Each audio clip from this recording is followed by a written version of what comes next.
আমরা যারা ধর্মীয় দল করি, ইসলামের দল করি, তাকে ঐক্যবদ্ধ হতে হবে। কেউ ওকে কথা বললে হবে না, ওকে পরিবেশ তৈরি করতে হবে।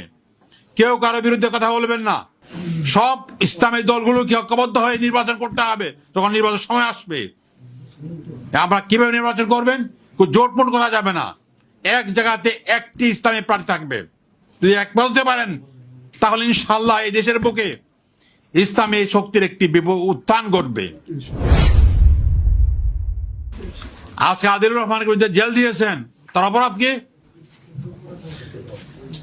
সে বলেছিল তার সন্তান ধরা পড়েছে শাপলা চত্বরে, 13 সালে শাপলা চত্বরে আপনারা প্রায় 60-70 জন মানুষ মেরেছিলেন, 61 জন মেরেছিলেন।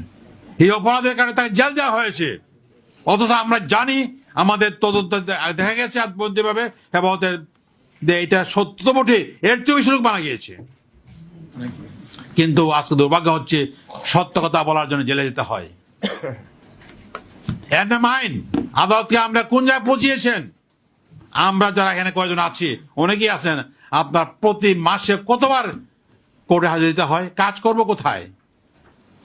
আদালতে হাজির দিতে আমাদের সময় চলে যাচ্ছে। তাই সম্মানিত আলেম ওলামাগণ, আপনার জেগে উঠতে হবে, এই আন্দোলন সরকারের বিরুদ্ধে আন্দোলন করতে হবে। এছাড়া কোনো পথ নাই। এই সরকারকে রেখে দেশে যদি আমরা বাস করতে চাই, কয়দিন পরে আমরা ইসলামের নামও নিতে পারবো না। এখন তো নাম নিতে পারি। আমাদের মুখ বন্ধ করার জন্য অনেক ব্যবস্থা করা হয়েছে। এতে বেরিয়ে আসতে হবে। বেরিয়ে আসার কি পথ হচ্ছে?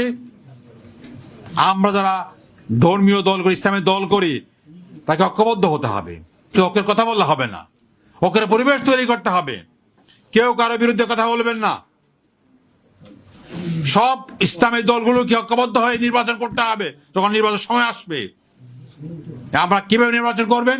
জোটমোট করা যাবে না। এক জায়গাতে একটি ইসলামী প্রার্থী থাকবে। যদি এক বলতে পারেন তাহলে ইনশাআল্লাহ এই দেশের বুকে ইসলামী শক্তির একটি উত্থান ঘটবে। এক দল এক জায়গায় প্রার্থী দেবে, তাহলে মানুষ বুঝবে যে ইসলাম এক হয়েছে। তারা মানুষ কি বলে? এক জায়গায় 3 ইসলাম পার্টি, সবাই বলে আমি খাঁটি ইসলাম চাই, আমি রসুল ইসলাম চাই। বাকিরা কি চায়? আমাদেরকে নিয়ে হাসাহাসি করে। ইসলামপন্থীরা ইসলামের অনেক করে, আর ইসলামপন্থীরা তো করেই। কাজে দয়া করে ইসলামকে আপনারা হাস্যকর বানাবেন না। এক জায়গাতে এক ইসলামকে আমরা দাঁড় করান। সব অনুরোধ করবো, আপনার নিজের মধ্যে আলোচনা করুন কি করে করা যেতে পারে। এটা যদি আপনারা করতে পারেন তাহলে ঐক্যবদ্ধ হওয়া হবে। রাজনীতিতে এসে মরা খাওয়া দরকার।